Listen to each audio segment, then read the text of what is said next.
তাকওয়া কাকে বলে এটা আমি আপনাদেরকে একটু বুঝাই। হযরত ওমর ইবনুল খাত্তাব নাম শুনছেন, ইসলামের দ্বিতীয় খলিফা হযরত ওমর রাদিয়াল্লাহু তাআলা আনহু একজন তাবিঈকে জিজ্ঞেস করেছেন। তাবিঈ মানে যিনি সাহাবীদেরকে দেখেছেন, নবীজিকে দেখেন নাই। তাবিঈর নাম কাবুল আহবার। নাম কি বলেন? কাবুল আহবার। ওই তাবিঈকে হযরত ওমর রাদিয়াল্লাহু তাআলা আনহু জিজ্ঞেস করছেন, হাদদিসনি আনিত তাকওয়া, তাকওয়া সম্পর্কে আমাকে একটু বলো তো। হযরত ওমর রাদিয়াল্লাহু তাআলা আনহুর প্রশ্নের জবাবে কাবুল আহবার রাহমাতুল্লাহি আলাইহি বললেন, হাল আগাস্তা তরিকান যা শাওকিন, আপনি কি কখনো কাঁটাযুক্ত পথ দিয়ে হেঁটেছেন? কি যুক্ত? কাঁটাযুক্ত পথ দিয়ে হেঁটেছেন?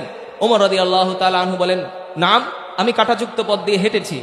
কাবুল আহবার রহমতুল্লাহি আলী পাল্টা প্রশ্ন করলেন, ফামা আমিল তাফিহি, আপনি কাঁটাযুক্ত পথ দিয়ে হাঁটার সময় কিভাবে হেঁটেছেন একটু আমাকে বলেন। হযরত ওমর রাদিয়াল্লাহু তাআলা আনহু বলেন যে হাদারতু ওয়া শাম্মারতু, আমি আমার কাপড় গুটিয়ে নিয়েছি, আমি যথেষ্ট সতর্কতা অবলম্বন করেছি। কি করেছি বলেন? আমি আমার কাপড় গুটিয়ে নিয়েছি, যথেষ্ট সতর্কতা অবলম্বন করেছি যেন কাঁটা আমার শরীরে না লেগে যায়। হযরত ওমর রাদিয়াল্লাহু তাআলা আনহুকে উদ্দেশ্য করে কাবুল আহবার রহমাতুল্লাহি আলাইহি বলেন, ফাযালিকা তাকওয়া, এটাকেই বলে তাকওয়া। এটাকেই কি বলে? তাকওয়া। কিভাবে এটা তাকওয়া হইল?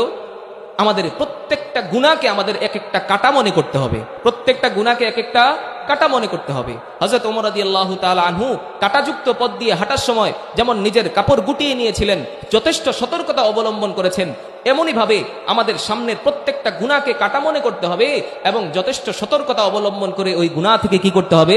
বেঁচে থাকতে হবে। ভাই কথা বুঝতে পারছেন? হ্যাঁ, এটা কি বলে তাকওয়া। এই রমাদান তাকওয়া অর্জনের মাস। দেখেন, আমরা যদি খেয়াল করি, আমরা যদি বুঝি, আমাদের একটা কথা বুঝতে হবে, আমরা যখন সন্ধ্যা নেমে আসে আমাদের সামনে খাবার থাকে, আমরা খাবার কি করি না? গ্রহণ করি না। 2 মিনিট আগেও খাবারটা কি করি না? গ্রহণ করি না। কেন করি না?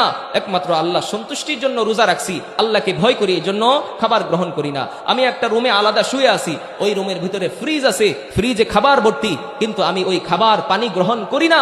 কেন করি না? একমাত্র আল্লাহর সন্তুষ্টির জন্য, আল্লাহকে ভয় করি। এটাকেই কি বলে? তাকওয়া বলে।